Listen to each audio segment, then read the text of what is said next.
There's never been in andesite a spear or a bow or anything, a sword, ever shown in any of those symbols.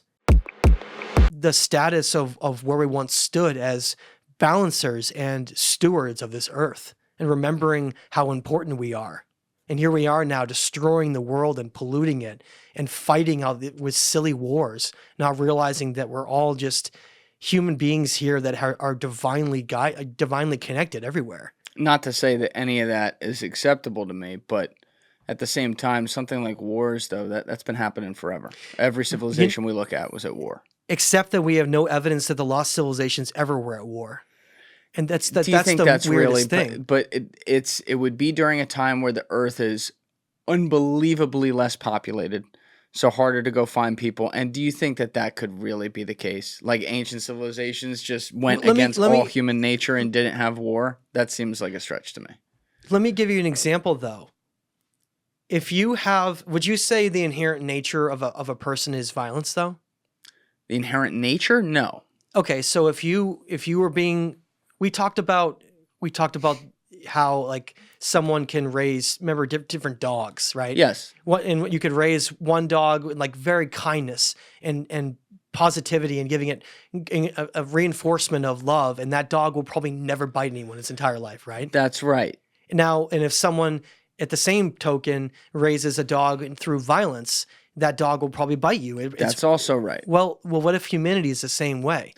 It could be, but when you ask me the question of like the inherent nature of people, whether or not I think it's violent, on an individual level, I don't. On a group level, I do, because it's not their main inherent nature. It's one of them, though. There's a lot of inherent natures to human beings, but absolutely one of them is violence, because what we see across studying any type of expression or behavior or whatever is that as you increase the size of the population, like a group, right? You move from 1 or 2 people to 4 people to 10 people to 15 people. Eventually, the groupthink ideology can fall into line to where all you have to do is, let's say, the first 14 people of a civilization aren't born with inherent violence, or their environment doesn't mold them into be inherently violent, and they're all peaceful and whatever.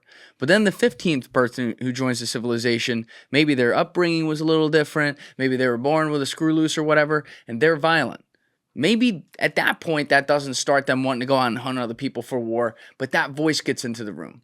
And then, somewhere along the next 5 people to join the civilization, another voice of violence gets into the room. And eventually, this, the strong man will of certain people who want to go out and seek violence and seek war and conquer and things like that becomes what the group gets behind. You see what I'm saying? No, I totally understand what you're saying. But what if, instead of using that analogy of like a person training a dog, what if we were talking about civilizations who were not training people, but teaching people different values than they were taught later?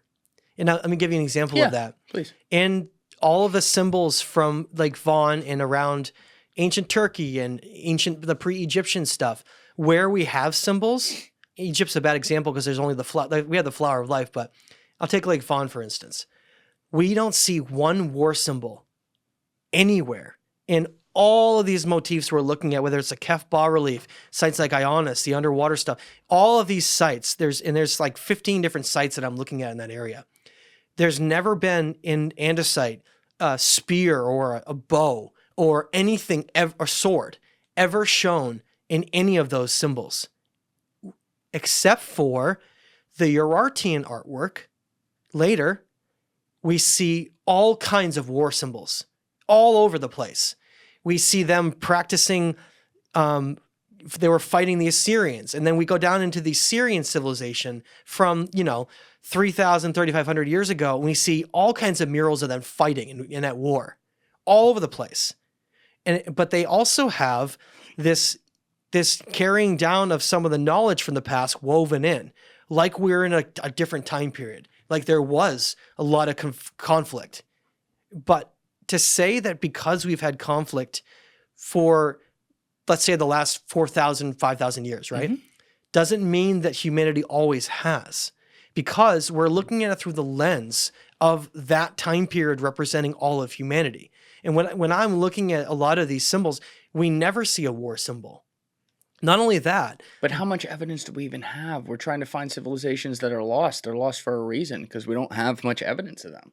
but if they were practicing war, don't you think that some of those symbols would have somehow found their way into these locations? Yeah, and who's to say that some of them actually are and we haven't interpreted them correctly yet for understandable reasons? That's fair enough. And that was actually one of the problems of archaeologists in Lake Vaughan, is that they were trying to interpret through the lens of the Urartians as a war culture, and they were misidentifying a lot of these symbols. We talked about it the first time, how the symbol of the pine cone was identified as a spear by archaeologists when they were originally excavating in the 1960s, these locations. That's right. And they were labeling others as like windows in a castle and different things because they were looking at it through the lens of a war culture. So if it depends on the lens that you're looking at.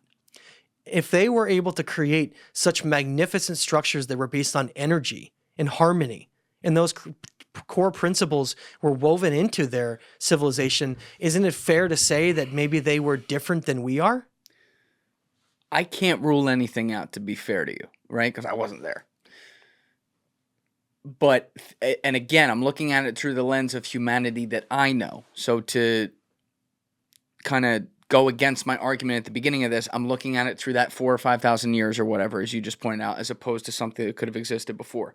But like, immediately I'll think of something like an Adolf Hitler, who was objectively a horrible person on this earth, who did horrible things to millions and millions of people around the world.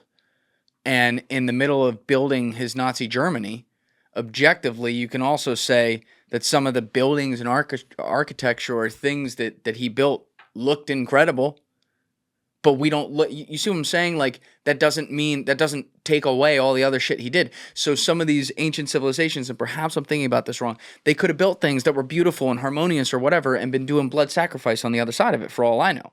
I can't rule that out either. Well, it's interesting that these periods of instability seem to coincide with time periods of humanity not having, or in not having at least as the foundation of their society, that ancient knowledge we were talking about. Maybe, I think that's where religion has a lot of crossovers. Religious teachings, like morality teachings, have a lot of crossovers with these symbols and these teachings that we're talking about from these ancient cultures, because they seem to all be leaving behind like a message. Yeah. And they're all saying like, look, this is how you reach higher states of consciousness. This is how you reach harmonious balance with everything around you. This is how you become like gods. This is how you walk with God in heaven. All these things were being passed down. And when those were the moral basis of different groups, they didn't commit those violent acts. But when those things were lost, then they did. So I think one of the things we have to consider is whether or not humanity was shepherded by some bad leaders that didn't want that to happen. Thank you guys for checking out this clip. If you haven't already subscribed, please subscribe and hit the like button on this video. It is a huge, huge help. And if you'd like to check out this clip's full podcast episode, that link is in the description below or right here. And finally, you can follow me on Instagram and X by using the links in my description below.